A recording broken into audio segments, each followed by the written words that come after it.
Bonjour salaam gars yi jaar naa leen gis ngeen ne comme ni ñu koy defee saa su ne actualité bu amee dañuy dem seeti ñi nga xam ne am nañ ci xam-xam tey jii ñu jàkkaarloo ki nga xam ne mooy Ziz Thioune mu nekk observateur mais nekk aussi nekk jàngatkat ci wàllum politique et tout monsieur Thioune jaar nañu. maa ngi lay delloo ziar di nuyu aussi ñi nga xamante ni ñooy internaute chaîne bi Khalil waaye donc di nuyu ñëpp ci topp bu ñu leen di topp am mbégte jàkkaarloo ak yow xam naa yàgg nañ ko bëgg mais tey la ko yàlla dogal donc ñi leen di mastaw ci loolu rek mais aussi di leen encourager ci démarche bi nga xamante mooy démarche entrepreneuriale bi di leen ñaanal ci li nga xamante ni moom mooy rôle bi ngeen ci war a apporter ci média Sénégal yi yàlla dimbale leen ba objectif yi ngeen di fixé wu mooy lu am solo ngeen bokk ci ñi nga xam ne ñoo gën a xarañ ci doxalin réew mi. ñu ngi lay fay aussi di la remercier si li nga accepté suñu invitation monsieur Thioune gis nañu actuellement changement jot na am ci gouvernement bi mu nekk loo xam ne peut-être bettu la wala bettu ñu bëri ci ñi nga xam ne dañuy topp politique tey jii ñu gis que ni président ak kooku nga xam ne muy premier ministre jot nañu changer gouvernement bi indi ay tête yu bees mais kenn dafa buñ ko nommé dafa jur polémique ndax xarit la si ki nga xam ne mooy premier ministre mais aussi avocat am la tey ban observation nga si mën a indi. bon man benn awma surprise ci remaniement ministériel parce que constitution bu Sénégal moom moo jox cër kii di président de la République jox ko lu ñu tuddee ay pouvoir ay prérogatives constitutionnelles soo demee ci article 44 de la constitution moom moo ne le président de la République nomme aux emplois civils donc il peut mettre donc fin à tous les emplois civils yi nga xamante ni moom la nommé donc te suy nommé amul diir bu ñu wax ne par exemple soo nommé nit ki il faut nga may ko mu liggéey pendant 1 an wala 3 ans wala 6 mois donc c'est un pouvoir discrétionnaire un pouvoir de nomination un pouvoir de changement donc kon moom mooy xool à moment bu mu jàpp ne war na mën a changer gouvernement mu indi coppite mu def ko moo ci côté boobu awma ci surprise xëy na xamuñu woon wala mënuñu xam kañ la ak ban jour la ak ban bis la alors loolu mooy li ñu nit ñi xamuloon leneen li mooy le président de la République puisque constitution moo ko jox boobu cër alors moom mooy tànn ay nit ñi nga xamante ne jàpp na ne ñii doy nañu ko parce que dañ ne sur proposition du premier ministre le président nomme n'est-ce pas les ministres mooy les membres du gouvernement donc premier ministre moom mooy jël consulter ay nit ay góor ay jigéen ñu jàpp ne ñii war nañ mën ànd ak moom ci liggéeyal réew mi wala li ko président daal di sas alors mu proposé ko président ànd ci wala mu def ci observation ñu daal di signer le décret de nomination donc ñooñu bu président xoolee bu premier ministre proposé maître Bamba Cissé alors mu teg un débat comme quoi oui ñoom ñaar ay xarit lañ pour moi c'est pas le plus important et pourtant xarit moo proposé Sénégalais yi xaritam Sénégalais yi tànn ñu ëpp tànn xarit boobu donc pour moi xaritoo warul nekk motif benn genre débat et cetera le débat kay moom dañu waroon xool est-ce que kii di maître Bamba Cissé est-ce que vraiment il a lu ñu tuddee ay compétences est-ce que am na qualité managériale parce que un ministre c'est ça un ministre c'est un manager est-ce qu'il a les qualités d'un manager pour pouvoir diriger le département du ministériel bi li nga xamante ni mooy bu am solo bokk na ci ministère yu ëpp solo parce qu'il s'agit de la sécurité du pays il s'agit de la tranquillité il s'agit de l'ordre il s'agit de l'administration territoriale il s'agit également de ce qu'on appelle li yore réew mi parce que dalu réew mi moom moo ko yoree donc loolu kooku nga ko dénk est-ce que moom il peut être à la hauteur c'est ça le plus important donc booy xool maître Bamba Cissé mën nga ko accorder la présomption de compétence mooy li nga xamante ni moom mooy maître Bamba Cissé ñëpp xam nañ ko ci barreau parce que mu juma depuis 2002 mu ngi ci lii di milieu bi. Alors ci milieu boobu noonu ñëpp xam nañ ko ci xarañteem ñëpp xam nañ ko ci li nga xamante moom mooy rigueuram ak li nga xamante ni moom mooy liggéey bu am solo bu muy def. léegi nag li nga xamante ni moom mooy choix bu ñuy def ci moom ginnaaw bi ñu ko mënee seede au-delà de cette amitié wala cette relation fraternelle ou amicale alors li ëpp solo mooy moom est-ce que liñ ko tàmb est-ce que mun na ko def est-ce que mun na ko doxal est-ce que yaakaar nañ ne ni mu war a amee est-ce que mun na ko def. mais mën na ko def boobu noonu est-ce que sa xel dem wala boog comme ni ko ñenn ñi xalaatee c'est pour régler yenn dossiers yi nga xam ne dafa concerner boobu la xarit. mais je pense pas parce que tey même Maître Bamba Cissé étant ministre de l'Intérieur c'est-à-dire mënul def lu yoon tere mënul nekk. Maître Bamba Cissé si puissant qu'il puisse être comme ministre mënul def lu yoon tere c'est-à-dire quand je dis lu yoon tere mooy mënul daganal lu yoon tere. Non, mais actuellement on peut dire c'est Pastef qui gouverne comme l'a voulu Ousmane Sonko sorti bi passé lu mu waxoon mooy gars yi bàyyiwuñu ko mu gouverne donc tey jii bu ñu gisee ñu nommé des gens yoo xam ne dañ ko jege c'est gisoo ni que le président dafa cédé pression bi nga xam ne moom la. mais ñi mu remplacé jege woon nañ ko parce que je pense un premier ministre du proposer président koo xamante ne su ko tabbee ci bopp ministère dina leen xeex ci seen démarche du ko tabb donc le premier ministre toute personne qui propose au président de la République parce que dafay jàpp ne kii nii bu mun na ñëw contribuer sur nos projets alors li ma wax mooy. Maître Bamba Cissé même bu nekkoon ministre de la justice laa la bëgg a wax mënul forcer par exemple un juge mu def loo xamante ni yoon da koo tere donc Maître Bamba Cissé par exemple en tant que ministre de l'Intérieur ce qu'il peut faire c'est quoi lépp lu muy def dafa war a nekk en conformité avec les textes les lois de la République c'est-à-dire que lu ko yoon may rek la mun def li ko yoon mayul mënul def excès de pouvoir mënu nekk abus de pouvoir mënu nekk abus d'autorité loolu yëpp yoon da koo tere c'est-à-dire lépp looy def c'est encadré par la loi et c'est prescrit c'est décrit et loolu tu es obligé nga defee ko noonu sinon li boo ko defee ni ko yoon teree alors da lay toppee comme mën nañ la topp wala ñu singili la comme ni ñuy singile ñeneen ñi parce que par exemple tey chaque jour tu entends les noms de Antoine Diome tu entends les noms de Macky Sall tu entends les noms de certains dignitaires du régime de Macky Sall pourquoi parce que dañuy jàpp ne dañoo violer li ñu tuddee les règles de base de la République et règles de base de la République kenn mënu koo violer en tout cas kenn waru ko violer et boo ko violer duñu la ko jéggal duñu la ko baal et jamono jooju Macky Sall peut-être si régime am c'est moins c'est gis nañu ne waaw d'accord c'est flagrant mais ñii ku ko def ku ne day gën a sénégalais yi ñoo tollu jamono joo xamante ni amul looy def ñu jaaduwul te duñ ko wax amul looy def ñu gis ne jaarul yoon te duñ ko débat léegi nag ki nga xamante ni moom mooy Ousmane Sonko parce que damay gis ñu posé débat 2029 bi du Maître Bamba Cissé moo mën a tax Ousmane Sonko bokk wala du bokk Ousmane Sonko nit bokk ci élection kenn la moo ko mën def mooy justice ma mën a wax ne doo bokk wala doo bokk wala yi nga bokk loolu code électoral moo ko prévoir moom moo ne tout Sénégalais électeur peut faire acte de candidature et mën na woote pour ñu fal ko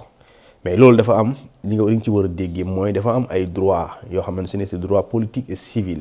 et ñu tuddee ko le droit de vote et le droit d'élection de manière très simple mooy nit ki mën a nekk candidat mais nit ki mun dem voter léegi mooy l'éligibilité bu fekkente ni yow amoo benn gàllankoor ci yoon tu n'es pas radié tu n'es pas condamné pénalement et définitivement alors am nga âge voter d'accord yow defuñ la en tout cas amuloo nekkoo ci fichier bu ñu radié wuñ la génnewuñ la yow ñu ne bokk na ci conditions yi tax nga war a nekk candidat léegi nag yii soo ko remplir mënu nekk candidat léegi nag si tu es pénalement condamné et définitivement en tout cas yoon moo ko wax soo demee ci article 29 30 et 31 du code électoral sénégalais daf lay énumérer les 7 cas yi nga xamante ne su la dalee mënoo nekk candidat ci réewum Sénégal pendant 5 ans ba pare mënoo inscrit ci fichier yi pendant 5 ans maintenant le cas Sonko mooy l'affaire Mame Mbaye Niang parce qu'il faut aussi mu leer l'affaire Mame Mbaye Niang est amnistiée les faits sont amnistiés donc on fait amnistier il y a pas d'existence de sentence amul sentence amul daan parce que l'effacement des faits entraîne la suppression des peines léegi nag une suppression de peine dafa am conséquence les conséquences c'est l'échéance mooy astafurlah ce sont les déchéances mooy le fait nga ñàkk say droit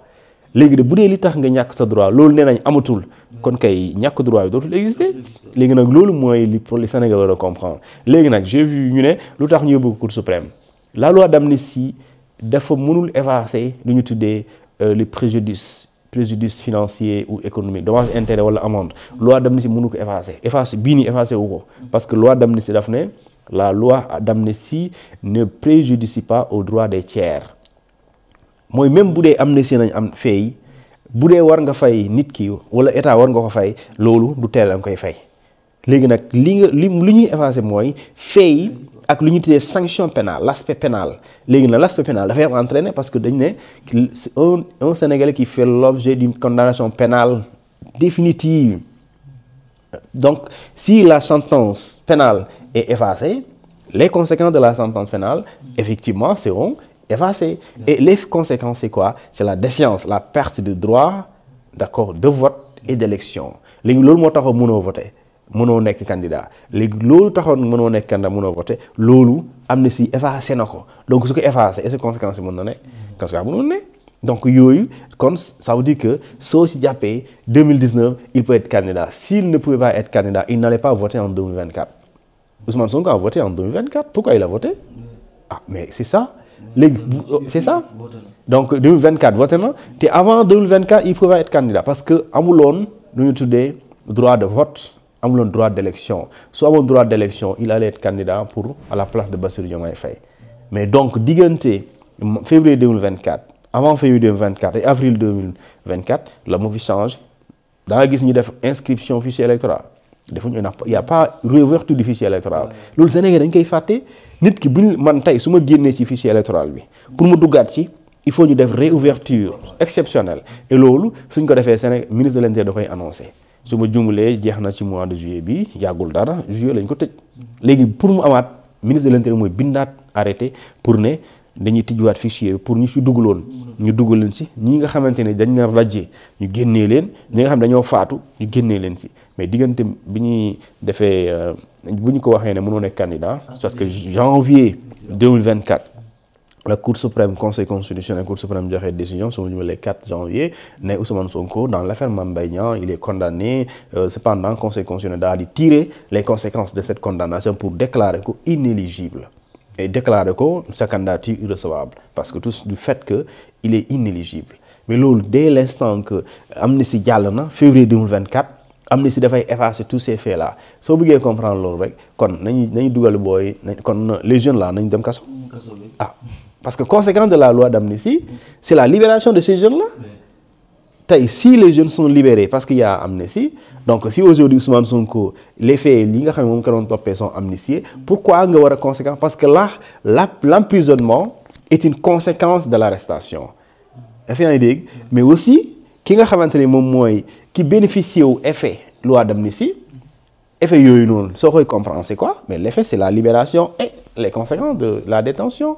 les conséquences de la libération mooy ñàkkoon nga ay droit delloo nañ la ko yooyu la donc mën nañ ne ñàkk ouverture dépôt carte d'identité mooy pour élection yi moo tax ba tey ji Ousmane Sonko mënul bokk ci liste bi mais tey gis nañu ay nit ñu nekk ci presse bi génn wax que ni moom Maître Bamba Fall Bamba Cissé du moins donc moi comme ni mu ko waxee sànq xaritam la mais aussi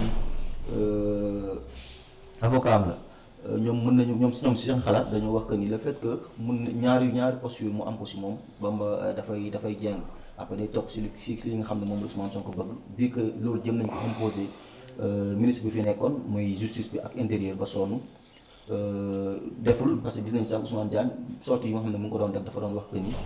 moom du forcer benn magistrat mu def naka su dul noonu donc le fait que ñu changé ñu génne leen fi teg ñii c'est juste pour mën a satisfaire ñoom seen bëgg-bëgg kaaw même Ndour Faye gis nañ ko sortie bi nga xam ne def na ko mais aussi ak ki nga xam ne mooy Cheikh Yérim Seck li nga xam ne annoncé na ko aussi. waaw xam nga déjà Sénégal ndeysaan dañuy xaw a jël lépp boole ko après def conclusion hâtive wala simpliste xam nga il faut ñu xam juge kenn laa wax mun ko defloo lu mu bëggul def bu dee bëggul ko def te bu ko defee soo ko bëggee def loo dara yow mënoo ko sanctionner ci le fait que deful li nga bëgg nekkal président nekkal premier ministre nekkal koo mën a doon ku gën a élevé ci niveau état mun ko sanctionner constitution moo wax loolu constitution moo ne article 90 na les juges ne sont soumis qu'à l'autorité de la loi dans l'exercice de leurs fonctions mooy juges yi amuñu kilifa ku dul yoon texte ba pare ñu ne les juges du siège sont inamovibles mooy pour yéen garantir leen seen liberté seen indépendance seen impartialité ñàkk féete ak seen moom seen bopp yéen kenn mënu leen forcer kenn mënu leen teg pression. droit judiciaire sax boo xoolee ICAT moom la ñuy njëkk jàngal. waaw léegi loolu kay su amee kon est-ce que le juge qui décide d'être indépendant est-ce que moom un pouvoir politique mën na ko forcer mu def loolu s'il décide d'être indépendant sachant que il y a pas un pouvoir de sanction bi jógee ci exécutif léegi nag loolu bokkul ak loolu la ñu tuddee les magistrats du siège au moins toi tu comprends mais les magistrats debout ñooñu dañu nekk c'est des magistrats yoo xamante ni ils sont hiérarchisés ñoom dafa am fu ñu féete fu ñu bokk loolu sa ñoom entre guillemets des fois mën nga poser est-ce que la question d'impartialité et d'indépendance day am plus ou moins des fois nga comprendre ko des fois doo ko gis parce que le procureur il dépend du procureur général. Le procureur général, il a un patron sur le ministre de la Justice. Le ministre de la Justice, il a un patron sur le Premier ministre. Et le Premier ministre, son patron sur le président de la République. Donc ça, c'est hiérarchisé. D'accord? Ñooñu, ils reçoivent des instructions. Mais le juge, il ne reçoit pas d'instructions. Il est libre. Il est indépendant. Il doit agir en toute impartialité. Ça veut dire qu'aujourd'hui, le président n'a pas le droit ou la possibilité de donner instruction à un juge pour dire que dossier pi tëjal diw mënu ko. Mais le gouvernement, le procureur, le ministre de la Justice plutôt, peut demander au procureur d'intervenir sur tel dossier toppal diw. ah léegi loolu la léegi nag su boobaa toppal diw procureur day topp diw. Tantôt day topp parce qu'il serait obligé tantôt de poursuivre X, mais tantôt il est maître de l'opportunité de poursuivre day xool est-ce que c'est opportun de poursuivre ou non. Si c'est opportun de poursuivre, il poursuit. Si tel n'est pas le cas, mais il ne poursuit pas. Au moins, il faut le genre indépendance. Mais est-ce que totalement il est indépendant? Parce qu'il dépend du procureur général qui lui donne des instructions, qui peut lui donner des instructions du ministère de la Justice et du ministère de la Justice, des instructions de la primature ou alors, de la présidence. Dans ce cas, le juge, lui, il n'est pas lié à ce qu'on appelle à la volonté du pouvoir exécutif qui veut tester ceci, cela. Le juge, il condamne quelqu'un sur la base des preuves. Am nga preuve ñu daan la ñu bàyyi la am la preuve ñu tëj la. Donc quand il y a des preuves yi culpabilisent, matérialisent sa innocence, même si le pouvoir exécutif bëggee ñu tëj la duñ la tëj kooku ministre bi kontaan ci bañ ci kontaan ci yam. Yaa ngi dégg donc quand le ministre sortant Ousmane Diagne dit ne comptez pas sur moi. En tout cas, qu'on ne compte pas sur moi pour mettre la pression au magistrat du siège. Même s'il le fait, il ne peut pas. Supposons, la pression c'est quoi? Tu vas dire quoi? Tu vas lan nga leen di wax liggéey leen tëj leen gars yi léegi duñu leen tëj parce que en droit pénal on condamne quelqu'un sur la base d'une preuve. C'est ça, c'est aussi simple que ça. Maintenant, le problème, c'est que le procureur, lui, il peut t'emprisonner sur la base d'indices. D'accord? Mën na la tëj sur la base d'une simple soupçon. Mais le juge ne peut pas condamner quelqu'un sur la base d'une inexistence d'éléments de preuve. Mais le procureur, il peut poursuivre un Sénégalais sur la base d'un simple soupçon, sur la base d'un simple soupçon plutôt, sur la base d'un simple indice, sans pourtant mourir quoi. Sur la base d'un simple renseignement. Mu jox ko rek mu dugal la ci kaso mën na nekk. Mais juge bi mënul la tëj ne la 10 ans wala 5 ans te amul preuve droit pénal moo ko wax waru ko def léegi nag su boobaa day gis ne kon moom dafa am lu moom boppam nga indi fi Yacine Fall indi fi Mimi Touré indi fi soxna diw et cetera loolu yëpp li am solo mooy ñoom seen cër dafa am fu mu yem su mu yem yeggul ci tribunal bi même bu yeggee ci tribunal bi kenn moo leen fay teewal di procureur de la République procureur boobu lu muy wax d'accord mën na bokk ak li gouvernement bi bëgg wala léegi exécutif bi bëgg waaye lu mu wax kii di atte di juge bi il n'est pas tenu de faire ça dafay wax ne bëgg naa lii waaye juge bi mooy xool lu jaadu ak lu yoon wax mu appliquer ko. loolu leer na man yaa ngi may bëgg a delloo sax ci kat boobu ma jógee droit bi moom macha allah. tey jii comme ni ko ñenn ji xalaatee diggante Ousmane Sonko ak président Bassirou Diomaye Faye. tey fii ci kanam comme gis nañu kii bi suñu gisaanekat bi di Cheikh Yérim Seck ne fii 2027. ñoom ñaar seen diggante dina am ay lënt-lënt. waaw loolu mooy météo politique. déjà xam nga. Celui qui est incapable de voir ce qui se passe dans sa chambre alors il est impossible mënoo gëm ne mën na gis li xew ci koñ bi ci biti. Il a fait une émission 24 heures avant avant ñuy def remaniement mais su doon day gis li xew 2027 mais waroon na wax ne samedi day am remaniement mais mosu ko xam donc loolu laa la bëgg a expliquer alors xam nga. Moi j'aime les analyses politiques mais lii nii c'est pas de l'analyse ça c'est de la météo mooy 2000 tel lii mën na amal lii day am li am solo mooy te loolu li am samedi en tout cas c'est une leçon mooy les coulisses dans li am dans les coulisses mooy avant ñuy lire la liste des membres du gouvernement. On a vu une image entre le président et le premier ministre même sans bu dee xam nga luy image ak communication soxla sax ñu ne la le président a renouvelé sa confiance au premier ministre. Tout est clair. waaw c'est-à-dire que bu amuloon image ba doo ko gis mais loolu c'est une certaine complicité et la lecture c'est quoi le communiqué n'est pas lu mais on sait que Ousmane Sonko reste premier ministre du Sénégal. On le sait en tout cas moi je le savais quand j'ai vu Ousmane Sonko. Au bureau du président j'ai su que automatiquement il reste le ministre de la République du Sénégal le premier ministre de la République du Sénégal donc lii am aussi gis nga il faut ñu xam ay nit suñuy ànd mënoo leen fexe ba bis du ñëw du ngeen réeroo surtout en matière de gestion gouvernance nous sommes dans son état président mën na bëgg dara premier ministre bañ ci ànd wala mu am beneen gis-gis contraire wala premier ministre bëgg dara président bi ne du ko dal parce que mën nga bëgg dara texte bi bañ ko mën nga bëgg yow dara àndoo ci nga bëgg nañu def leneen texte bi ne de loolu mënul nekk loolu mën ngeen ci werante loolu c'est tout à fait normal ay nit bu ñu liggéey war nañu réeroo mënu si ñàkk li am kay mooy lii ngeen di jote ci biti ngeen nekk ay xarit parce que république amul ay xarit amul ci république jiite réew amul ay xarit Diomaye am na loo xamante ne moom ak Sonko lu ñu doon ay xarit ci protocole service protocole état mënuñu bokk. yaa ngi dégg Sonko day xaar am na néeg yoo xamante ni ma la ko mën a misaal bu doon kër am na néeg yoo xam ne Sonko mënu fa dugg n'est-ce pas am na néeg yoo xamante ne bu doon ci kër ci misaal république Sonko mënul dugg ci néeg yooyu te benn kër gi la loolu constitution Sénégal moo ko wax ma ko article 45 moo ne le président de la République est le responsable de la défense nationale kon lii aar Sénégal président bi la mooy responsable bi mais pare ko ne yow yaay kii préside le conseil national de sécurité premier ministre am fa place et pare ne ko président de la République yow kese yaay nommé les emplois militaires mais pare jox tuuti cër premier ministre ne ko mën nga nommer yenn emploi civils yi mais encadré par la loi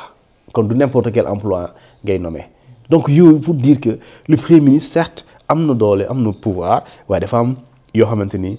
président da koy mën na ko jox waaye da ko naan su ma la koy jox damay préciser si yan anam laa la koy joxee yaa ngi dégg donc pour dire que président ak premier ministre mën nañu weerante si dara et président su dee premier ministre daa bëgg a def dara président ne déedéet warul am premier ministre ay toog di xaar parce que bu defee day nekk abus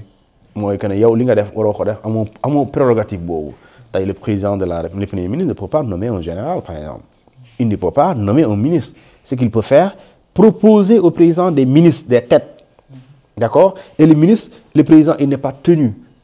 de valider la proposition du premier ministre il n'est pas tenu de la faire. Je pensais que nomination wu premier ministre bi mooy Baptiste Tine ak ki nga xam ne mooy Ousmane Diagne ça vient du président man lu laa yàgg def. non loolu ñu bëri wax nañ ko léegi nag loolu sax gis nga créé na débat parce que c'est la rumeur en tout cas qui a circulé. Jusque-là, elle n'a jamais été démentie. Comme quoi, Jean-Baptiste Tine, le général avec le magistrat Ousmane Diagne, c'est des choix du président de la République, Bassirou Diomaye Faye. Mais maintenant, supposons que ça existe. Ces choix-là aujourd'hui sont changés par ceux de Ousmane Sonko, par exemple. Hein? Parce que soxna Yacine Fall bokk na ci militant Pastef yu njëkk ci Pastef ñu bëri ñu ngi siiw fii mais moom bokk na ci njëkk taxawu Pastef et elle s'est battue pour le Pastef. Elle s'est battue lorsque ça a été compliqué pour eux. Et aujourd'hui gis nga ces positions c'est des positions voilà effectivement li yàgg na ces positions très radicales par rapport ak li nga xamante ni moom mooy li xew ci réewum Sénégal de mars 2021 à février 2024. Donc booy xool aussi maître Bamba Cissé bi nga xamante ni bu mu commencé di apparaître di feeñ ak fës en tout cas ak Sonko. Moi j'ai une information il y a plus de 10 ans d'ailleurs en tout cas ils se sont connus mais ci bu mu commencé di ko défendre bu Sénégalais di ko gis il y a justement 9 ans sama jumé parce que c'est en 2016 la commencé di ko taxawu 2016 bu mu amee problème bu ñu ko radié woon ci fonction publique donc di ko défendre si ba dossiers yi di bëri ci lañ commencé gis le maître Bamba Cissé loolu moo justifié le pourquoi mu nekk le coordonnateur du pôle d'avocats de Ousmane Sonko. Donc ça c'est pas un homme qui est venu aujourd'hui, c'est un homme qui est là, qui a été là avant que mais ñii sax xam ne bis danañ mën nañ jiite réew wala mën nañoo am yaqin ne dañuy jiite réew mi. Donc loolu lu yàgg la maintenant kenn mënul bañ la constitution may mënoo ko bañal nit. Constitution moo ne premier ministre mën na proposer président nit pour mu nommer comme ministre su ko président su doyee président kay kooku moom mooy yore dernier mot bi su validé kay moom jeex na te constitution daf ne pouvoir discrétionnaire la soo ko defee ñun amuñu laaj la lu tax nga def lii amoo aussi obligation pour wax ñu c'est-à-dire dama ko def parce que mooy sama goro wala sama xarit la yooyu. yaakaaroo Diomaye mën na présenter wu 2029. ah Diomaye mën na nekk candidat. ci côté yoon amul dara pour l'instant amul dara lu ko tere mu nekk candidat. mais foofu bu naree am réew mën nañ ko gis. waaw léegi ci politique loolu seen ñoom la seen cuisine interne est-ce que Diomaye day continuer nekk candidat pour un deuxième mandat je sais pas en tout cas s'il le veut et que le PASTEF le veut c'est possible. Parce que là sous les yeux de la loi dara terewu ko ci kanamu yoon léegi nag ci wàllum politique gëm naa ne du am parce que sooy xool configuration bi boo gis yenn confusion yi sax au sommet de l'État wala nit ñi di ci weerante ba ñu naan way président légitime président légal genre yooyu la waaye le président de la République en réalité bu lépp jaaroon yoon du moom mooy doon kuy falu. Yàlla doole mu demee nii mais selon ni ñu ko dessiné woon maanaam ni ñu ko prévoir woon chemin bi le candidat de Pastef c'est Ousmane Sonko. Maintenant que am na gàllankoor du point de vue du code pénal donc du code électoral plutôt il y a lu ñu tuddee une impossibilité pour que mu nekk candidat alors ñu daal di tànn koo xamante ni moom mooy ki mën a porter la candidature de Pastef mais bu nekkee ne danoo amoon la bëgg kii di Pastef ak Ousmane Sonko moo naroon doon li ñu tuddee le candidat de Pastef maintenant dañ ko yóbbu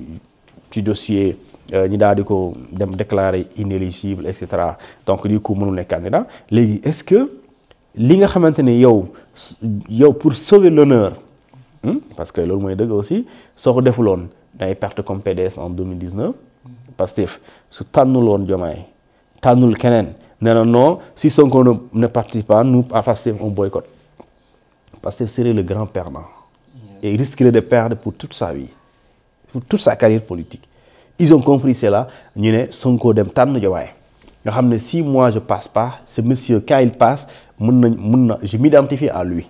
léegi ñu tànn Sénégal tànn Diomaye donc loolu circonstance la léegi bu fekkente ni amul gàllankoor ci kanamu yoon alors da ngay delloowaat fi nga nekkoon mooy sa candidat naturel c'est Ousmane Sonko alors sous les yeux de la loi dara tere ko mu nekk candidat alors pourquoi pas su boobaa ñu xam parce que aujourd'hui Diomaye amul doole politique bi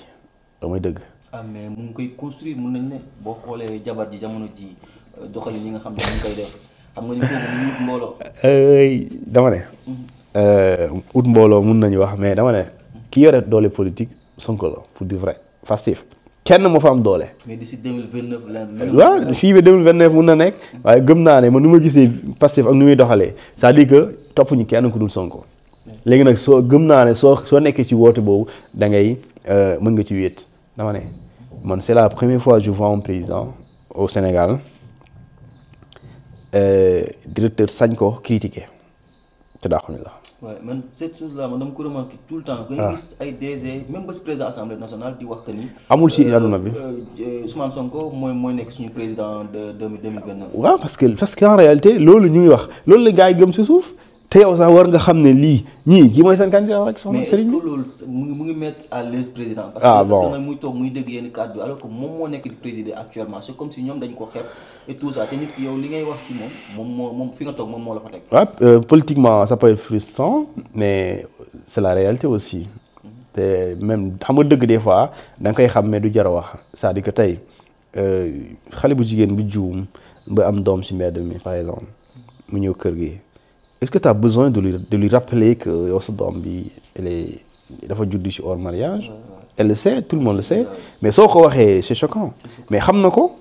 alors moom looy def kay waxal ci leneen mais rappeler ko loolu soo ko waxee da nga ko bëgg a blesser da nga ko bëgg a vexer c'est un peu ça. donc li ma wax ci politique aussi mooy Diomaye li tax mu nekk candidat mooy dañoo jàpp ne ci Pastef Sonko jàpp na ne kii daal su ma ko tànnee. li ñuy jox ak li ñu amul yaakaar ci man mun na ko gérer il peut sauver l'honneur bàyyi ma tànn ko léegi nag li tax loolu am circonstance la circonstance yooyu mooy comment on appelle ça encore dossier judiciaire yi fi nekkoon la ak seeni conséquences léegi loolu bu jàllee ñoom lu ñu war a def mooy delloo fi ñu nekkoon foofu la ñu war a delloowaat nga xamante ni duñ fi nekkati di am président boo xamante ni parce que jamono ji quand je te dis la force politique Sonko moo ko yore Sonko moo ko téye nag loolu mooy dëgg tey gëm naa ne suñu xuloo woon comme ni ko gars yi di théoriser bu ñu xuloo woon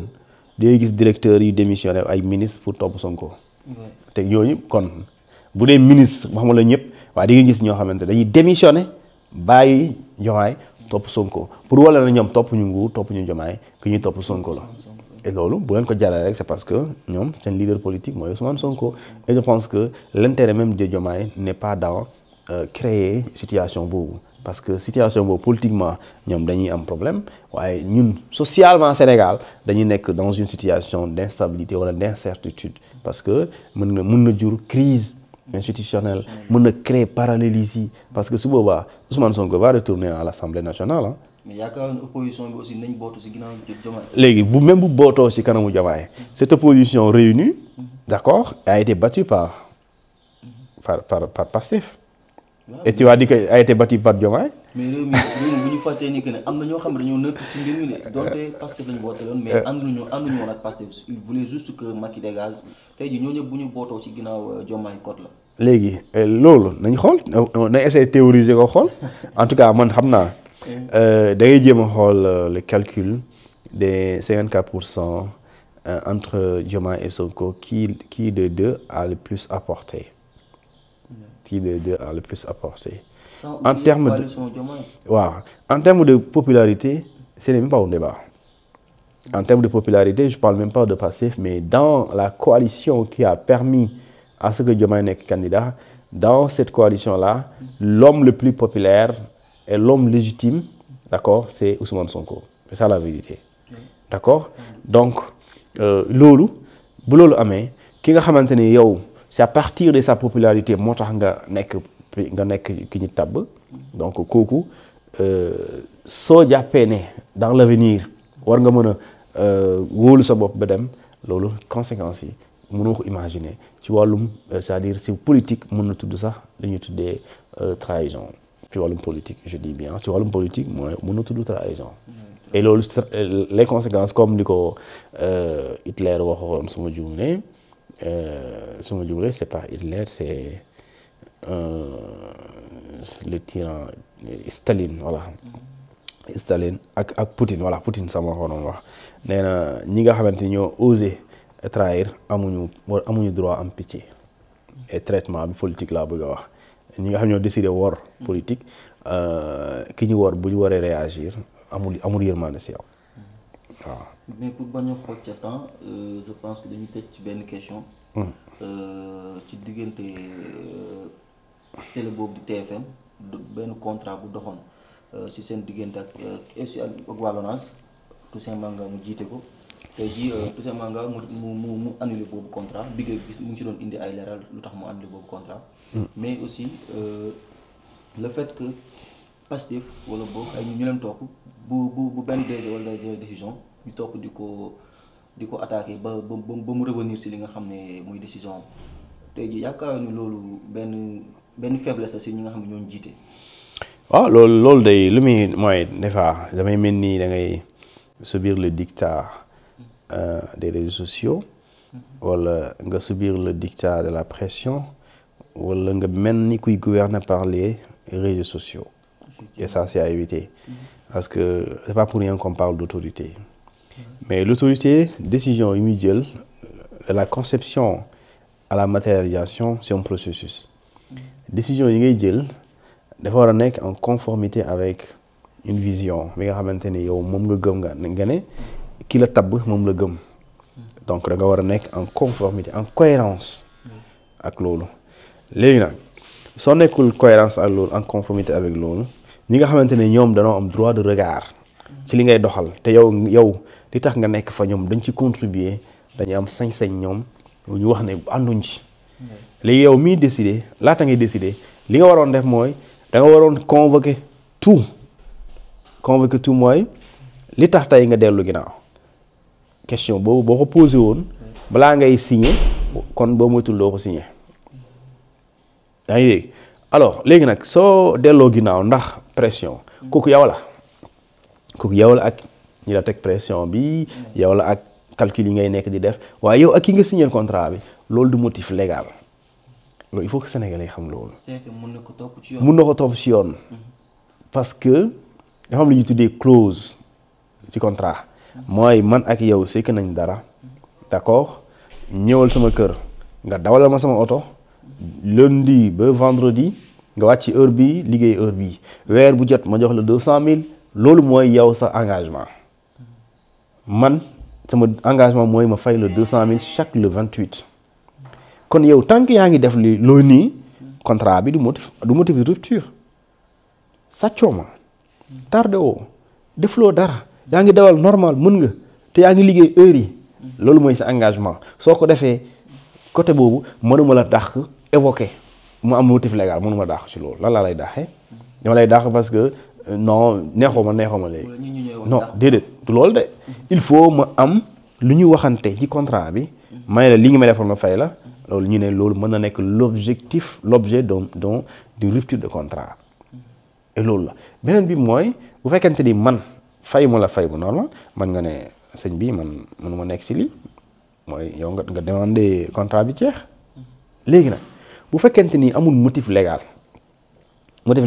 la pression politique du motif légal il faut qu'on comprenne ça et le contrat selon le code des obligations civiles et commerciales daf ne un contrat est un accord de deux parties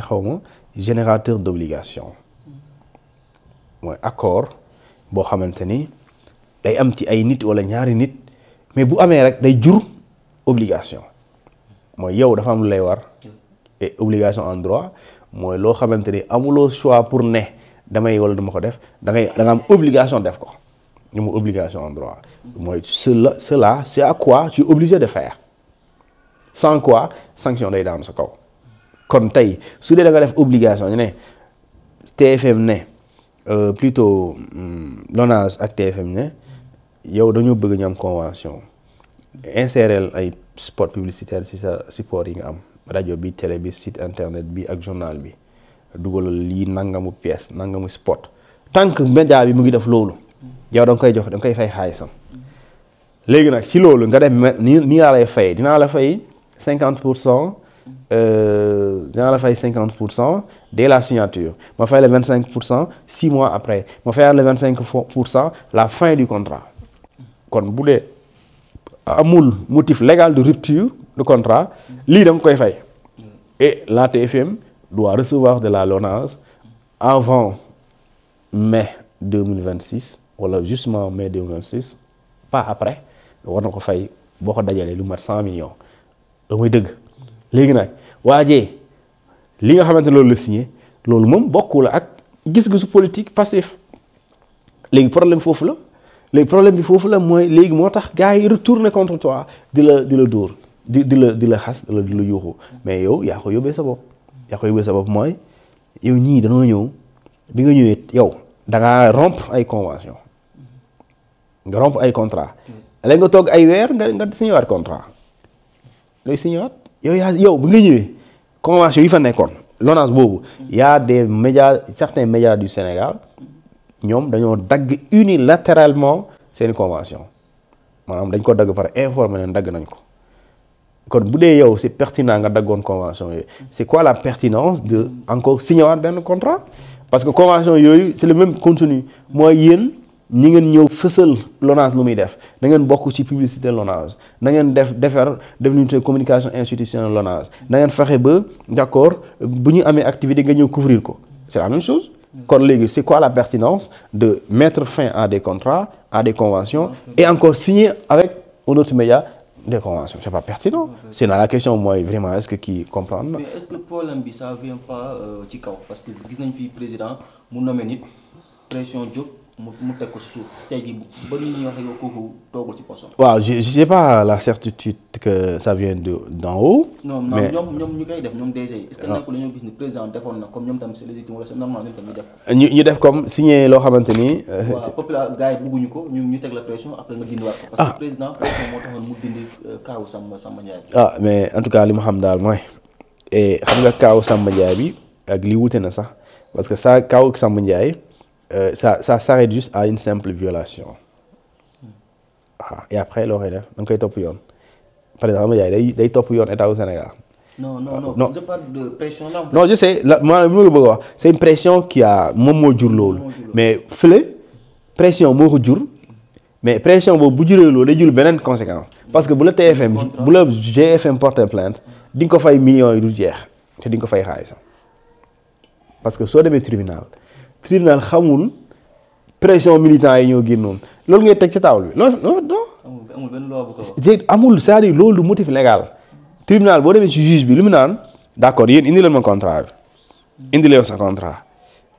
ana contrat bi quels sont les engagements de GFM ñu ne lii la quels sont les engagements de la LONASE ñu ne lii la alors la GFM est-ce que def ngeen liggéeyam sa liggéey nga wax LONASE est-ce que effectivement c'est la vérité est-ce que def na liggéeyam nga ne boo waxee waaw mais bu dee waaw la ñu ne yow yaa ne kon tant que mu ngi def liggéeyam da nga koy fay nii nga koy fayee 100 millions yi def na liggéeyam léegi gars yi jóge fa leen nee nga def dara ñu ne di fi am rek nga dellu ginnaaw ñu ne seen bi yaa tooñ daa tooñ de parce que ci yow mu yaa tooñ yomb na di dem rek gars yi yuuxu nga dellu ginnaaw moo tax parce que dafa am lu ñu tuddee les conditions de validité du contrat bokk na ci consentement. Et consentement c'est la liberté il y a la liberté de contrat mooy am nga liberté booy signer contrat nga ànd ak sa conscience nga ne lii d'accord naa ci léegi am na leneen mooy capacité mooy yow bi signer contrat ak kii est-ce que li ngeen déggoo est-ce que yow mën nga ko est-ce que mën nga ko léegi su dee contrat bi nag am na erreur contrat yi mën na nul su dee am na dol contrat mën na ruir est-ce que fii am na erreur est-ce que am na dol sachant que yow da nga am claire conscience parce que ñi ma wax ne LONASE daa am erreur ci signature bi mën a wax ne am na dol léegi dol bi mooy benn ci partie utiliser ay manœuvres pour tromper pour faire signer l'autre partie sans me rendre compte après plus tard mu découvrir na am na erreur lu mooy dol bi est-ce que mën nga fi indi dol est-ce que mën nga indi erreur waaw signé naa d'accord waaye bi may signé xaw ma woon et cetera loolu tamit mën nga ko évoquer donc su boobaa problème la le problème bi mooy si waa ji arrêté contrat bi GFM mii day def attaque xaw ma kañ la mais bu ko neexee mu def bu ko defee bu demee tribunal day am dëgg bu demee tribunal day am dëgg ci kaw LONASE et su boobaa LONASE elle perd 2 fois et su boobaa bu doon man day bu dee en terme bu doon économiste nga laaj day dina la ne nga dagg contrat bi day amul ëppul njëriñ li ëpp njëriñ mooy continuer contrat yi mu jeex nga bañ a signé waat parce que soo leen demee tribunal non seulement di nga ko fay 100 millions yi waaye di nga fayaat léegi soo defee calcul bi est-ce que kon jarul est-ce que continuer contrat bi gënul. mooy perte. ah mooy perte parce que di nga ko fay xaalisam benn su dee am na loo ko yàqal di nga ko fay dommage intérêt et loolu su boobaa boo defee calcul bi en bon économiste bu dee da ngay def économie xam nga ne kon continuer contrat bi moo gën donte voilà jàpp nañ ne rafetul gis naa nag nee na li taxoon mu def ko mooy 100 millions yi mën na jural Lonase 4 milliards xam nga 5 milliards 6 milliards en tout cas mën na ko jural ci xaalis suite à cette publicité mais loolu bon ça c'est un débat de marketing un débat de commercial léegi nag loolu est-ce que ça convainc ñi nga xam ne ñoo la teg pression bon loolu beneen débat la. kon ñu ngi lay jaajëfal di la bàyyi nga jox sa dernier mot nga tàggu ñi nga xam ne ñoo ngi seetaan. waaw merci di la jaajëfal rek di la remercier ci dalal bi di nuyu ñëpp ñu doon seetaan su dee juum nañ rek di jégalu. su dee rafet na di ko santé sunu borom donc leen dig dajale incha allah ba yeneen jamono. incha allah di la jaajëfal bu baax. di ko remercier moom it si pertinence am aussi le fait que mu accepté ñu toog ak ñu waxtaan ak ñun di leen bàyyi rek ngeen di wéy di seetaan suñuy contenu mais aussi di abonné ak di like vidéo yi ndax da ci am solo bu baax a baax a baax Thioune ñu ngi lay jaajëfal. merci beaucoup à vous.